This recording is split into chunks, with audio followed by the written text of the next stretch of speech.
Oi, pessoal. Então, essa aula ela será sobre a história da pintura. Quando a gente pensou em montar essa aula, a gente pensou no seguinte, em que existissem aqui dados suficientes para aqueles que têm interesse em entender melhor como funciona as técnicas materiais e suportes da pintura e como que essas técnicas materiais e suportes foram evoluindo ao longo dos séculos desde o seu aparecimento é, no período pré-histórico. Claro que será uma aula curta, bastante resumida, para que realmente possa fazer parte de um acervo de informações aí que vocês poderão guardar e revisitar sempre que preciso, para entender melhor o contexto em que esses materiais foram aparecendo, como eles foram se desenvolvendo, como que eles foram se adaptando à categoria específica da pintura e para que ele sirva aí de base para aqueles que tiverem realmente uma vontade de entender melhor a história da pintura, para que possa ter material mínimo para começar uma pesquisa mais aprofundada. A pintura, pessoal, ela é uma categoria das artes visuais. Então, nós temos diferentes linguagens das artes, né? Cada uma com suas especificidades. E dentro das artes visuais, a gente tem inúmeras técnicas, materiais e suportes que dão vazão aí para esse número de técnicas que eu coloco aqui nesse slide, né? Desenho, pintura, ilustração, gravura, escultura, cinema, fotografia, aerografia, artes digitais, arte mídia, instalação, performance, poesia visual e existem algumas outras categorias ainda que vocês vão encontrar em muitas obras literárias aí, que entendem outras produções, como arquitetura, por exemplo, como pertencentes à área das artes visuais. Bom, essa é uma outra discussão. De qualquer forma, hoje a gente vai trabalhar especificamente com a pintura, afinal nós estamos nessa oficina de pintura. E só adicionando aí uma informação que eu acabei não colocando no slide 1, todo esse material que a gente está produzindo, eles, eles precisam um do outro para que vocês compreendam o todo. Tá? Então, essa aula, assim como todos os outros materiais que a gente está postando aqui na oficina, eles são, acho que, de leitura e visualização imprescindíveis. Assim. Então, espero que, ao lado dessas informações que estão sendo colocadas aqui nessa aula sobre a história da pintura, vocês realmente peguem todo esse material, leiam, revisitem, conversem com a gente em casos de dúvidas e tudo mais, porque é um material muito complexo e que abrange um período de tempo e de espaço muito gigantescos. Então a gente está passando por eles de uma forma bem rápida, realmente só para que a gente possa conversar sobre sobre as mesmas bases, né? Então, a história que a gente vai tratar aqui nesses slides é a história ocidental da pintura. Como que ela se desenvolve a partir das suas técnicas materiais e suportes, né? É, existem quando eu montei os slides, eu pensei em tópicos que fossem essenciais para entender aí como que se deram toda essa evolução desses materiais, né? Principalmente tecnologicamente, e esses tópicos, se vocês podem ver aqui no slide, eles não possuem subtópicos. Não coloquei subtópicos porque a gente vai fazendo observações a respeito dessa tecnologia, como ela se desenvolve, e vai perceber que em alguns momentos históricos esse desenvolvimento fica estagnado, ele não acontece. Em outros, existem saltos muito qualitativos aí na produção desse material. Vocês vão perceber também que a gente está falando da história contida nos livros de história, desde a pré-história, da história ocidental. A gente não vai abrir, né, para outras narrativas aí sobre a história da pintura. Se houver alguma dúvida sobre isso, se vocês tiverem questionamentos ou interesse, a gente repassa material também para vocês sobre esses outros pontos de vista aí da história da pintura, em outros locais, em outros momentos da história. Vocês vão perceber também, né, então, que para cada slide que foi criado, foram sendo colocadas imagens de pintura da história da arte ocidental. Nesse caso aqui, a gente está com a pintura do Caspar David Friedrich. Ele é um alemão da época romântica, né? Então ele é do século XIX. Essa pintura se chama Caminhante sobre o Mar de Névoa. Ela foi feita em 1817. O primeiro slide aqui dessa apresentação também tem uma pintura dele. Eu gosto muito das pinturas dele. Fica até difícil às vezes assim para mim escolher qual colocar numa apresentação, mas de maneira geral essa do Caminhante sobre o Mar de Névoa é a minha favorita. Então vamos começar. Em primeiro lugar, a gente tem que ter bem claro o fato de que em diferentes épocas a gente teve diferentes materiais. Sobre a pintura especificamente, a técnica da pintura, em diferentes épocas nós tivemos diferentes pigmentos, diferentes aglutinantes, que foram utilizados sobre diferentes suportes. Aqueles todos que estavam disponíveis em suas épocas e seus espaços, né? O que são pigmentos e aglutinantes? Pigmentos e aglutinantes são as duas partes imprescindíveis para a produção de tintas.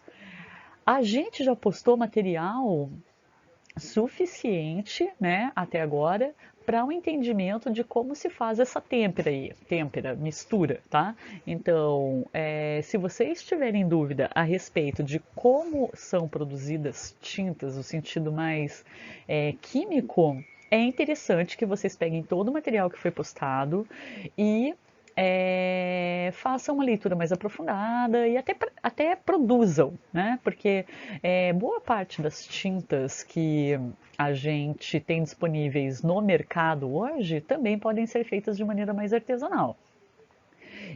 Inclusive, a gente pode fazer tintas totalmente naturais também, é uma possibilidade, assim como eram aquelas produzidas na pré-história.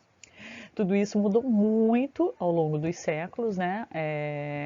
A tinta ela foi recebendo cada vez mais novas características, novos componentes, novas formas de ser feita, e a gente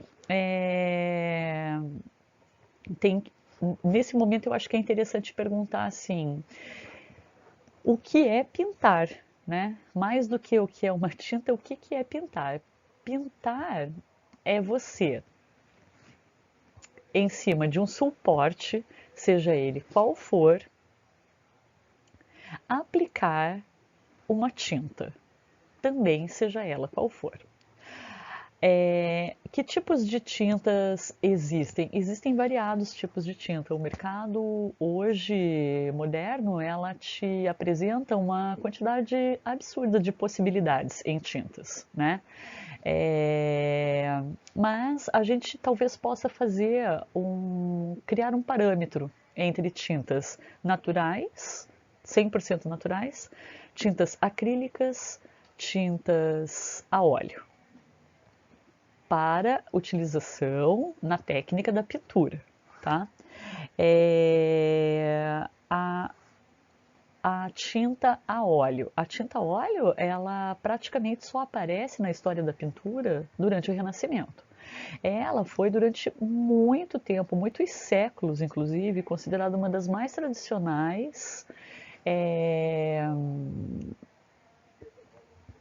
categorias da arte. Então, ela foi considerada entre todas as artes uma arte superior. E isso durou um largo período de tempo. esse paradigma da pintura a óleo, ele só muda praticamente no século XIX, depois de ter sido inventado no século XV. Mas muito antes do século XV, desde então a pré-história, a gente já tem a produção de tintas. Então a gente vai ver isso de forma bem compartimentada, tá?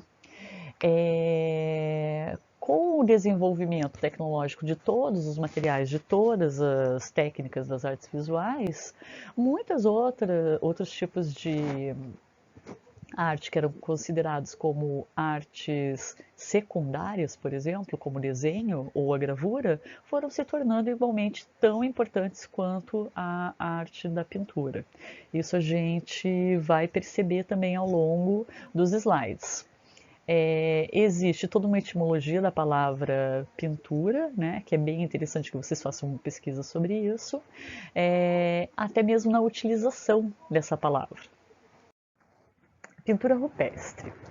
Em praticamente todos os lugares onde aconteceram ocupações humanas, é possível encontrar essas representações artísticas denominadas de arte ou registro rupestre. Essa denominação arte ou registro rupestre é algo que sempre esteve em debate e hoje mais do que nunca. Essa arte rupestre, ela era praticamente feita em paredes, tetos e outras superfícies, né, rochosas, ao ar livre, ou dentro dessas cavernas. Não se tem notícia se havia essas pinturas em outros locais, muito provavelmente a gente só tem acesso a esses registros porque eles estavam realmente bem protegidos, né? Então, não há notícia sobre isso. O que era geralmente representado nessa arte rupestre, nesses registros rupestres, né? Então, geralmente, eram, na sua grande maioria, animais, plantas, pessoas e muitos sinais gráficos. E muitas vezes também uma combinação entre todos esses elementos. A hipótese mais aceita é de que essas ilustrações, essas cenas, né, essas incrustações, muitas vezes nas pedras, elas seriam ilustrações ritualísticas, né? Cenas de caça, um meio mágico de expressar algum desejo, uma espécie de linguagem visual produzida por conceitos, símbolos, valores e crenças. São todas hipóteses, a gente não tem certeza absoluta de nenhuma dessas coisas, mas o que a gente pode sim afirmar é que tipo de material era utilizado. A tinta, então, essas composições feitas de pigmentos e aglutinantes, eles tinham origem ou vegetal, ou animal, ou mineral.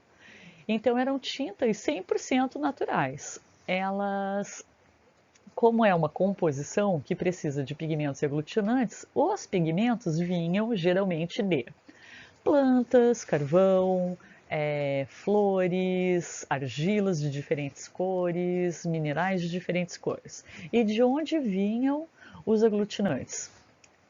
Também, muito provavelmente, né, e quase sempre é possível afirmar, de gordura,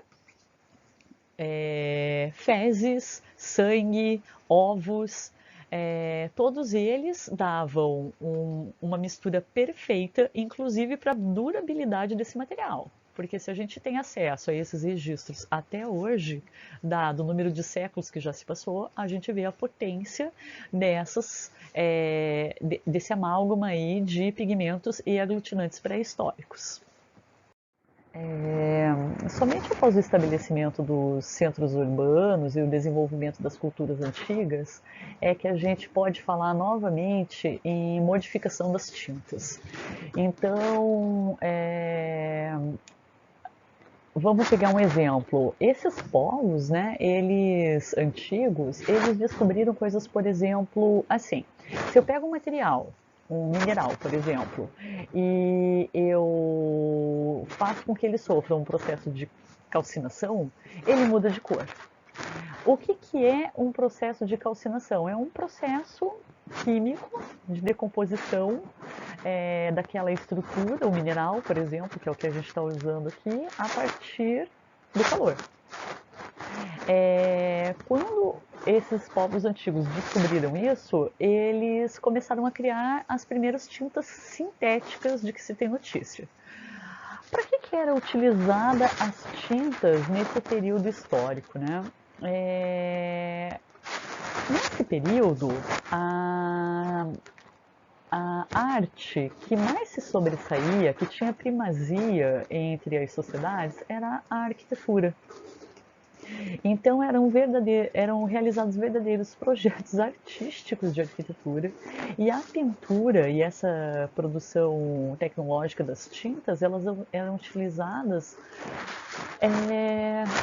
na sua grande maioria para decoração dessa arquitetura produzida. Um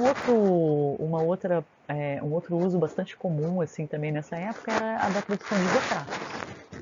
Então a gente tem na arquitetura, nos templos e nos objetos de maneira geral, o uso mais massivo dessa tinta realizada nessa época. Como continuamos até hoje, com as duas estruturas básicas para a produção de uma tinta, os pigmentos e os aglutinantes. Mas agora já se percebeu que mudando muitas vezes até mesmo a temperatura mudando quimicamente a temperatura de um material, a gente já poderia obter diferentes tipos de cores. A pintura mural nessas épocas é grandiosa também. A gente tem uma arte nessa época, independente do povo do qual a gente esteja falando, uma arte extremamente ligada à religiosidade, aos deuses, à mitologia, às celebrações, a rituais, tudo isso, todos esses aspectos muito complexos, e a arte tem um papel fundamental na representação de toda essa cultura, né? E a pintura está presente também nessas produções. O que a gente o que se frisa muito é a percepção de que cada vez mais esses povos antigos tinham uma tendência a realizar na pintura uma técnica que levasse a um perfeccionismo da realidade. Então, essa tendência constante ao realismo, ela é constante ao longo da história e atinge o seu ápice no Renascimento. Falta ainda algumas questões, como, por exemplo, o estudo da perspectiva. Isso só vai acontecer também durante o Renascimento, mas a gente já percebe numa pintura como essa aqui ao lado, que é uma pintura romana, feita numa parede, que muitos aspectos já estão presentes que levam a gente a verificar a importância dada à produção da pintura que levasse em consideração aspectos muito próximos da realidade, mesmo que os temas não o fossem.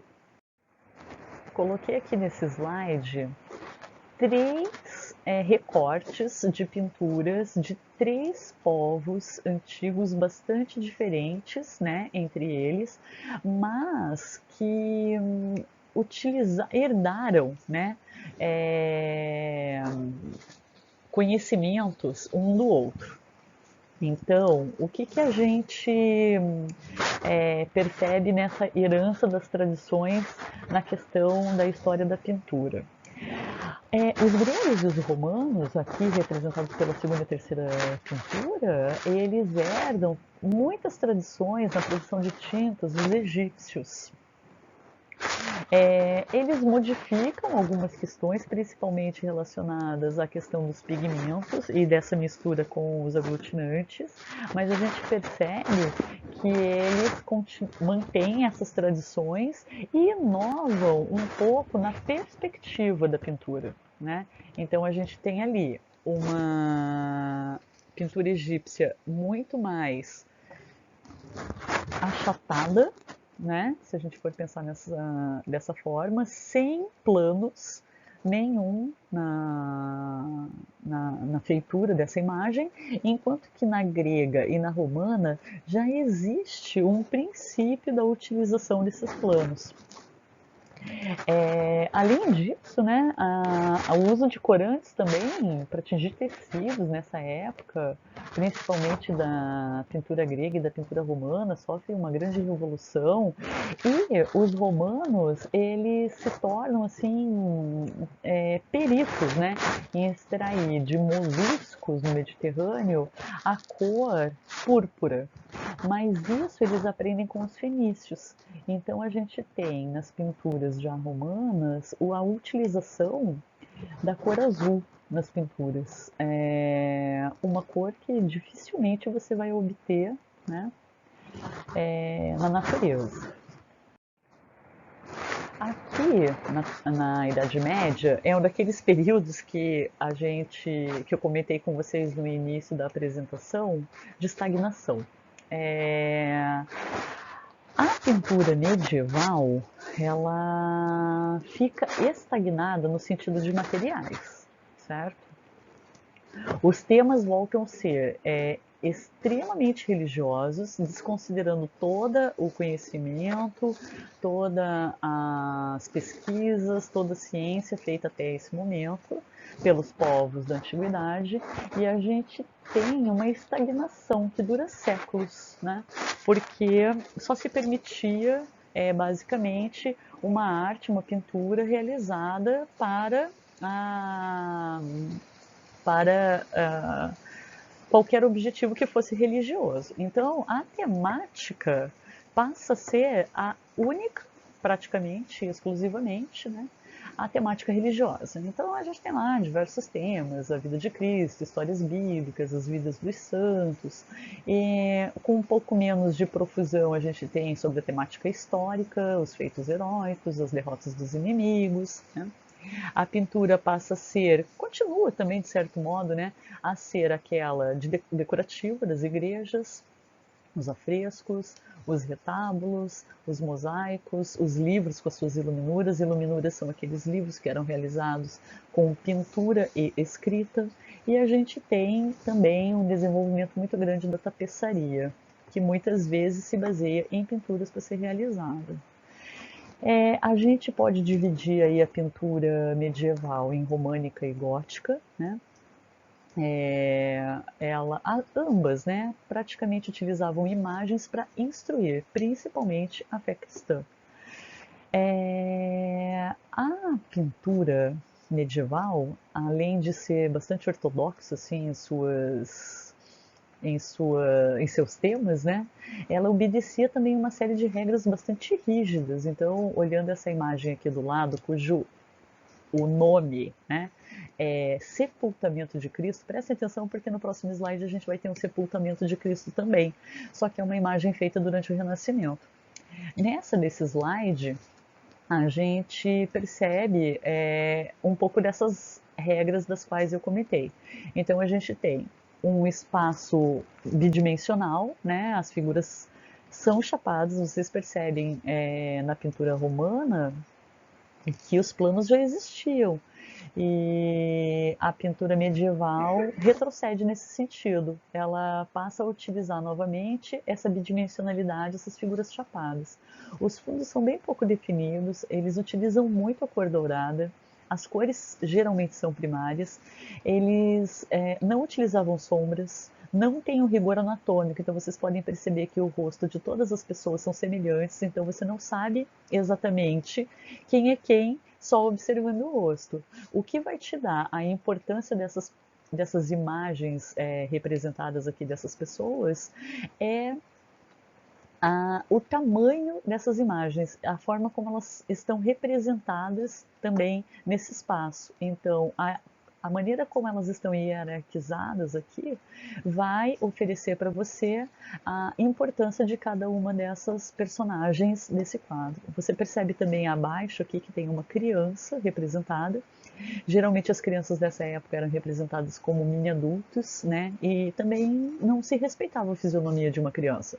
A criança tem a fisionomia de um adulto e o adulto tem a mesma fisionomia que todos os outros adultos. O uso dessas figuras estáticas também era bastante comum, né? E as posições são um tanto desarticuladas, os corpos, né? Não possuem elas não estão paradas em movimentos que parecem ser muito naturais. Afrescos, eu coloquei ali a palavra fresco porque ela é bem importante. O afresco, ela se difere um pouco dessa composição que a gente conversou até agora de pigmentos e aglutinantes. No afresco entra um terceiro material, que é a argamassa. Então, um afresco ele só pode ser feito sobre uma parede com a argamassa ainda fresca. Por isso a palavra afresco. Então você vai depositar tinta em uma parede fresca ainda, para que essa tinta seja absorvida pela argamassa e fique ali indefinidamente, né? Porque realmente uma vez seca essa parede, você não consegue mais retirar essa tinta, a não ser se você quebre a parede. Não existe uma outra possibilidade. Então, vou guardando essas palavras porque elas vão aparecer em outros momentos a partir de agora. Veja bem, se você quiser voltar o slide e perceber a diferença entre essas duas pinturas. Ambas têm o mesmo nome, o mesmo tema. O nome é Sepultamento de Cristo, portanto, este é o tema da pintura também. Percebam a diferença entre as imagens, como elas são realizadas na pintura medieval, e a maneira como elas são representadas aqui, nessa pintura renascentista. A gente deu um salto aí de alguns séculos, né? A gente sai da Idade Média, que durou alguns séculos, e já entra na pintura renascentista, para que vocês percebam uma coisa que aqui sim vem um salto gigantesco. Houve então essa estagnação da, da tecnologia e dos materiais referentes à pintura até o período renascentista. Nesse momento, há uma grande transformação da sociedade. Ela começa aos poucos e ela vai inspirando cada vez mais países europeus. O humanismo é a base do Renascimento. Então, nesse momento, se deixa de lado aquela ortodoxia, né, religiosa da Idade Média, e a gente começa a ter um respiro no sentido da, da educação para as ciências, para a matemática, para a física, para a química. As pessoas se sentem mais livres para estudar essas áreas, e o estudo dessas áreas leva à criação de inúmeras coisas, entre elas a da tinta óleo. E também uma outra coisa que muda radicalmente assim a feitura de uma pintura, que é a perspectiva, a adição de uma paisagem de fundo né? E a mulher começa a aparecer nas imagens, não mais como uma mulher santa, como foi o caso do Renascimento. Então a gente tem aqui no Renascimento a produção da tinta óleo. Essa produção, ela muda radicalmente também a maneira como o artista pode utilizar a tinta no seu suporte. Ela permite um deslizamento muito mais ousado, assim, da tinta. Ela permite misturas que antes não eram possíveis. Ela permite a produção de novas cores de tinta. Então, essa possibilidade cria uma vantagem muito superior àquela que se tinha até então na produção de pinturas, porque agora você tá mais, você tem um material mais propício para criar, por exemplo, texturas, para criar sombras, para criar uma série de cores dentro de tonalidades dentro dessa pintura que levam a uma representação da realidade nunca antes vista.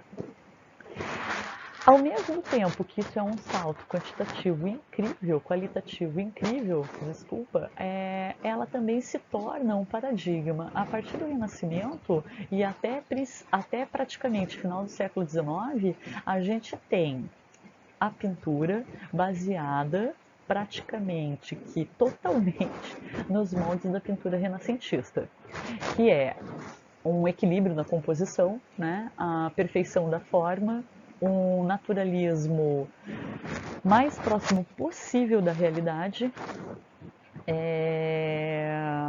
e composições muito bem elaboradas dentro de um quadro. Então, se o artista consegue ser exímio, virtuoso em todas essas características, ele produz obras-primas, né? Uma palavra muito utilizada aí para a pintura do século XIV, XV, da pintura, quando foi desenvolvida a pintura renascentista até o século XIX.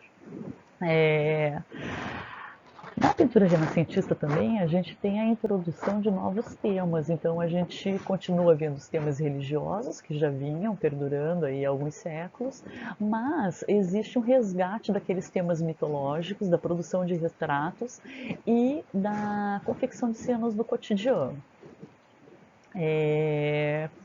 Ao mesmo tempo, a gente vê surgir a figura do artista, porque até a Idade Média a gente trata o artista sem uma concepção muito avançada dele como pessoa. Então, muitas vezes essa pessoa que produziu artes, ela repetiu aquilo que tinha sido feito até então. Na arte renascentista, a gente vê reelaborada essa ideia. O artista passa a ter suas peculiaridades, né? Você consegue identificar essas particularidades observando a obra de cada artista e esse artista passa a trabalhar sobre diferentes frentes, né? É um artista muito estudioso de anatomia, de física, de química. Ele Essa figura do artista que a gente tinha até a Idade Média passa a mudar completamente e a gente vai verificar ao longo dos próximos séculos que essa figura do artista vai tomando uma importância cada vez maior ao longo desses séculos que vão passando até século XIX, quando essa figura passa a mudar novamente de conceituação. Eu inseri o slide da Escola de Atenas, pintada pelo Rafael Sanzio, aqui entre as nossos slides, porque eu acho que ela representa muito bem vários aspectos desses que a gente está comentando aqui sobre a pintura renascentista. Então, a utilização da perspectiva, da pintura a óleo, que te permite a produção de uma infinidade de texturas, de cores, de sombras, de cores de pele, de tipos de piso, de materiais. Você olha para essa pintura e ela quase que te parece uma fotografia. A Escola de Atenas, ela também tem como tema bom, na verdade a Escola de Atenas é um afresco, né? Ela faz parte de um grupo de 4 afrescos e nesse caso, ela está trabalhando em cima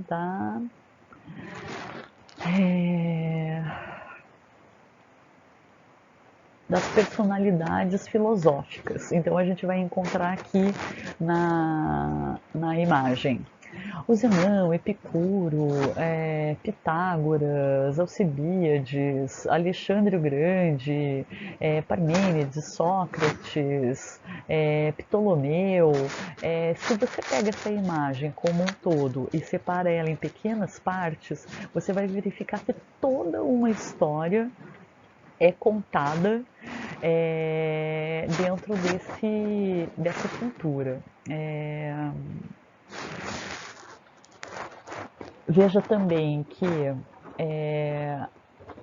essa perspectiva ela é uma perspectiva de, de extrema qualidade visual, né?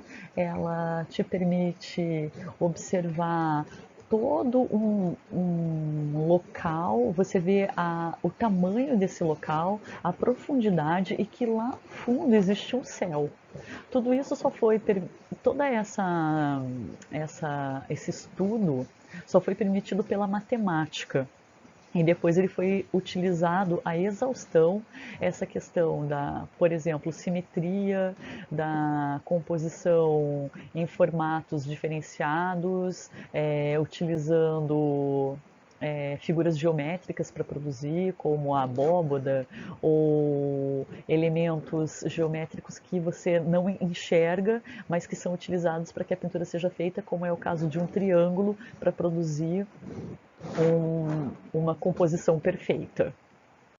Então vamos falar um pouco sobre o paradigma da pintura renascentista, né? Então, o que a gente percebe? Que há uma estagnação desde a queda do Império Romano que perdura até o início do Renascimento no que condiz a uso da tinta, né? No Renascimento, a gente tem, então, relatos de utilização de óleos vegetais na produção de vernizes, de tintas, e que muitas vezes essa utilização substituía algumas proteínas que existem nas tintas, né? Isso são aspectos muito químicos assim da produção de tinta. Para a formulação dessa tinta chamada óleo, fazia-se a dispersão dos pigmentos dessa tinta em óleo vegetal. E se usava um solvente, se usava como solvente, né, um extrato de pinheiro conhecido como terebentina, que também é utilizado até hoje. Durante muito tempo, a tinta óleo conviveu com aqueles pigmentos e aglutinantes que eram utilizados antes da descoberta do óleo para ser utilizado como aglutinante. Então, elas conviveram lado a lado durante muitos séculos.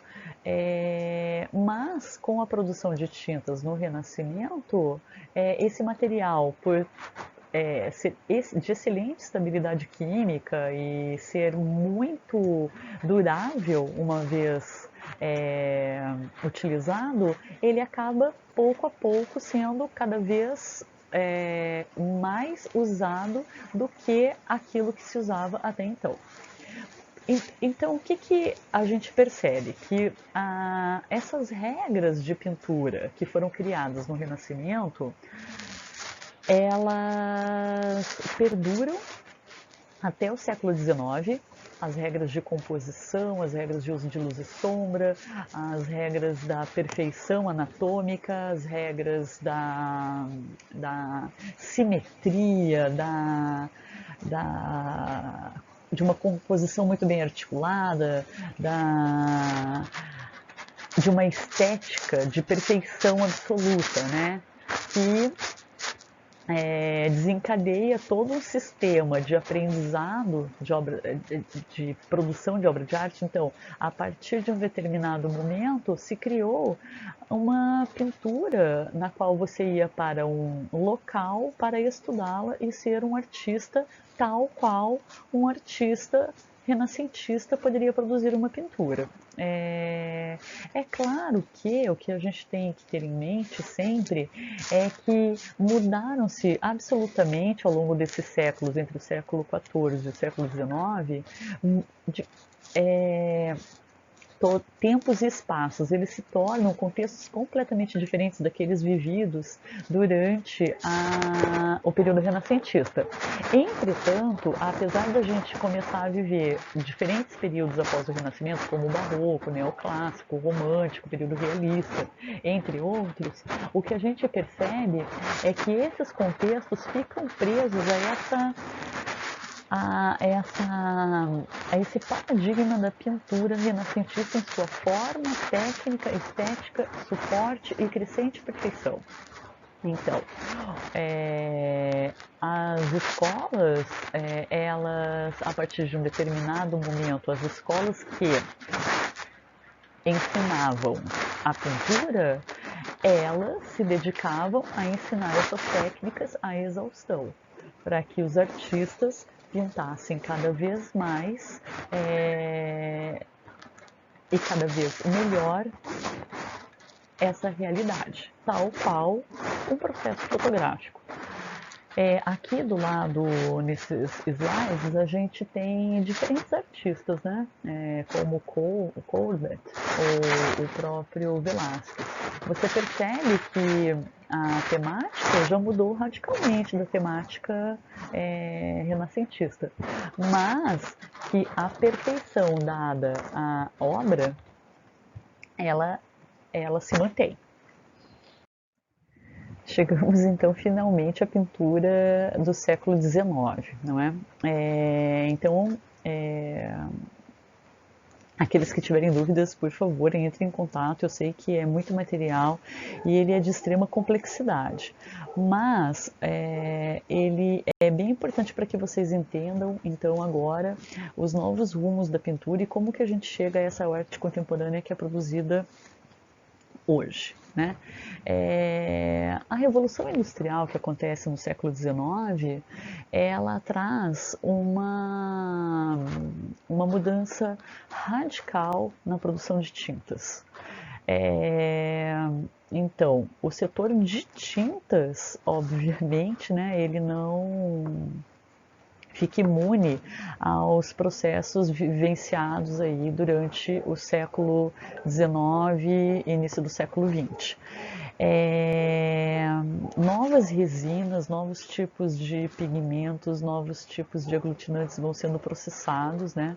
E cada vez de forma mais sintética a tinta ela vai se tornando industrial. A gente tem, então, por um lado, uma proliferação de indústrias que produzem tintas com fins extremamente diversos, não só para pintura, obviamente, né, mas para toda uma indústria crescente de produção de produtos e tudo mais. E a gente tem a produção de tintas agora utilizando fósseis de carbono, né, o petróleo. Então tudo isso deu cria-se uma nova reviravolta aí no mundo artístico em vários sentidos, né, sob vários pontos de vista. O primeiro realmente é o de materiais. Então a gente tem durante a Revolução Industrial não só o início dessa produção de novas tintas e de possibilidades diferentes de se utilizar esses materiais, porque uma vez a tinta estando dentro de um recipiente, até mesmo o deslocamento dessa tinta torna-se diferente. O artista que ficava muitas vezes preso ao seu ateliê também por produzir tintas dentro do seu ateliê, muitas vezes, agora ele já está um pouco mais livre, ele pode comprar essas tintas inclusive prontas, né? E ele pode, dentro desses pequenos recipientes, carregá-las para vários lugares. Por outro lado, um outro aspecto que muda bastante radicalmente a arte feita até então, principalmente a pintura, é o fato de a gente começar a ter, então, de forma mais repetitiva no mercado, o uso da fotografia. Essas mudanças que são a base, né, do final do século XIX e século XX, elas mudam radicalmente, não só os processos artísticos, como a forma mesma de pensar desse novo artista. Uma vez que ele tem acesso a essa tecnologia e a todas as outras tecnologias que estão sendo dia a dia trazidas à tona, ele passa a utilizar essas tecnologias para a produção das suas obras. Com isso, quebra-se, nesse momento, aquele paradigma, né, tão utilizado durante séculos da pintura renascentista. Bem, veja bem.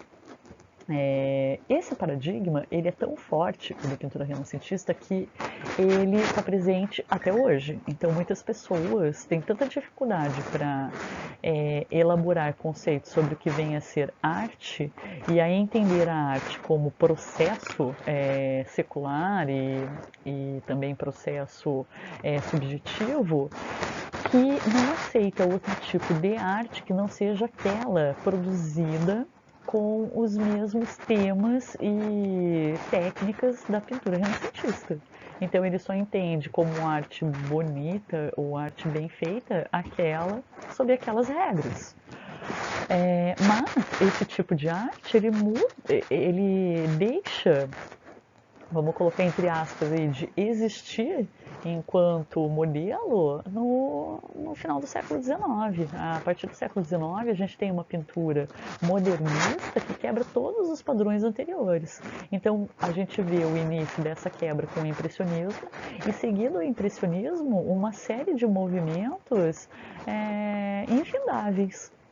Cubismo, expressionismo, fauvismo, neoplasticismo, suprematismo, op art, pop art, abstracionismo, surrealismo, arte fantástica, arte cinética. A quantidade de movimentos e de possibilidades que se cria a partir do final do século XIX na arte visual, não estamos falando sobre as outras, né, mas também acontece nas outras, é de ordem infinita, né? Aqui nesse slide a gente tem um Monet, a gente tem um Van Gogh, um Gauguin. A gente percebe nessas obras desses artistas que todas as regras mais básicas daquelas utilizadas até então foram quebradas. A gente não tem a perspectiva da forma matematicamente usual que estava sendo feita, a gente não tem mais aquelas ordens acadêmicas da pintura, a gente tem as cores puras e não mais misturadas, a gente poucas sombras tem nos quadros, as cores são puras, são muitas vezes chapadas no quadro, não se tem preocupação alguma com a temática que está sendo utilizada, então é uma quebra, é uma ruptura de grau máximo, né, e que perdura até hoje. Final do século XIX, início do século XX, essa ruptura que é causada por esses inúmeros fatores, principalmente o avanço tecnológico, a produção de novos suportes, técnicas, materiais e tudo mais, ele é um período de grande inventividade. A liberdade é enorme, a possibilidade de utilização de materiais é gigantesca, a possibilidade de acesso a essas técnicas materiais também se torna cada vez mais simples.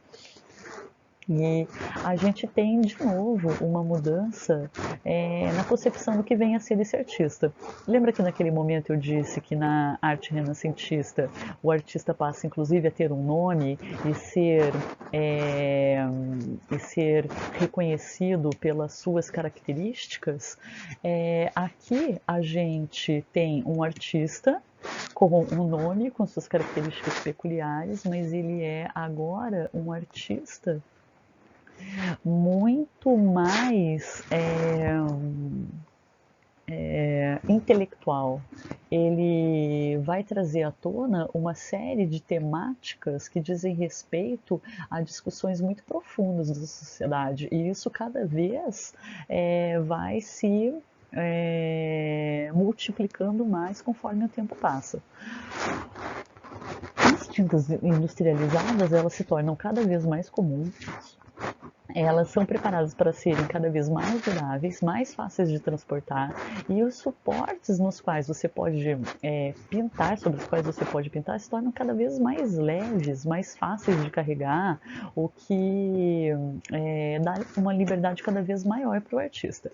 A Revolução Industrial trouxe também a produção, pela primeira vez, das tintas acrílicas, que são aquelas tintas à base d'água. Isso também muda radicalmente a possibilidade da produção artística, né?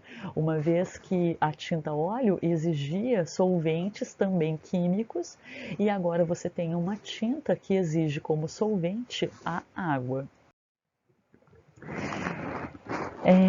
Final do século XX, meados do século XX, vamos colocar assim, a gente começa a ter uma, entre aspas, construção de uma nova arte, né, que a gente vai chamar agora de arte pós-moderna ou arte contemporânea. A pintura, dentro desse contexto da arte contemporânea, ela se constrói no desdobramento, né, na superação daquela pintura moderna. Então, a pintura moderna, ela teve suas características próprias e agora a pintura contemporânea também terá as suas. Cada vez mais o objeto final, a obra final, ela tem menos importância, muitas vezes, que o processo em si, né? Cada vez mais o processo tem na arte, na pintura contemporânea, uma importância fundamental na realização daquele resultado. Então, a gente percebe, por um lado, a apresentação de novas expressões, de técnicas artísticas inovadoras, de grandes suportes, de pinturas de materiais completamente diferenciados, dos quais a gente nunca imaginou que pudesse ser feita pintura sobre eles. E ao mesmo tempo a gente tem reflexões subjetivas de grande teor, né, intelectual. Então, cada vez mais essa arte contemporânea valoriza o conceito, uma atitude, a ideia do artista, em detrimento muitas vezes ao objeto e à própria estética. Então, a beleza já não é mais o objetivo final da produção da obra de arte, tampouco da pintura contemporânea, né? E a própria palavra objeto artístico muda, né? Muitas vezes a gente coloca o processo artístico, a produção artística de um determinado artista, ao invés de uma produção ou de um objeto artístico final. Isso é bastante complexo, essa discussão. Acho que ela é bastante interessante de ser trazida à tona, né? Se vocês tiverem oportunidade, assistam a live que eu e a professora Gisele Brasil a gente fez sobre arte em tempos de pandemia, para sair dessa maré da UFPR Litoral. Lá, durante 1 hora, pelo menos, a gente vai discutir todas essas relações que são estabelecidas ao longo dos séculos na criação desse artista contemporâneo, né? Artista contemporâneo que também pinta com materiais muitas vezes rústicos ou que ele mesmo produz, ou materiais extremamente sintéticos, ou além de tudo isso, muitas vezes hibridiza toda essa produção com as novas tecnologias, com meios digitais. Muitas vezes, para a produção de uma pintura, o artista passou por inúmeros esboços digitais, então tudo isso é um amálgama aí, feito de muitas partes, né? Os suportes tradicionais também deixam de ter primazia. Então, se por um lado a gente tinha uma pintura de cavalete em cima de um algodão, né, de uma tela de algodão, hoje a pintura ela toma outra dimensão.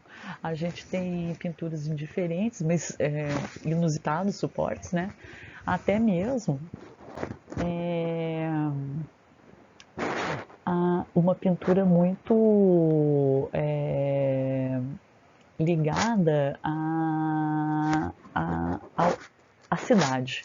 Então, os artistas passam a produzir uma pintura que é pensada para ser inserida no meio urbano. Bom, realmente são muitas as situações, né, que a gente poderia levantar aqui nesse slide. Mas eu trouxe duas fotos que eu acho bem interessantes, que é de um tipo de pintura que é realizada contemporaneamente, que tem o nome de hiperrealista.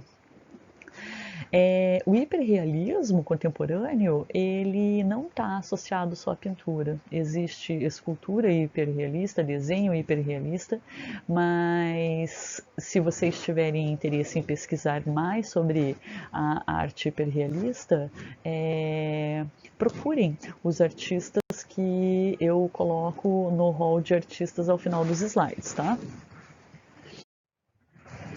Nesse penúltimo slide, eu trago três artistas mulheres pintoras contemporâneas, né? Elas trabalham também com outros suportes e outros materiais, elas são pessoas bastante conhecidas da mídia e elas têm trabalhos bastante diferentes entre elas.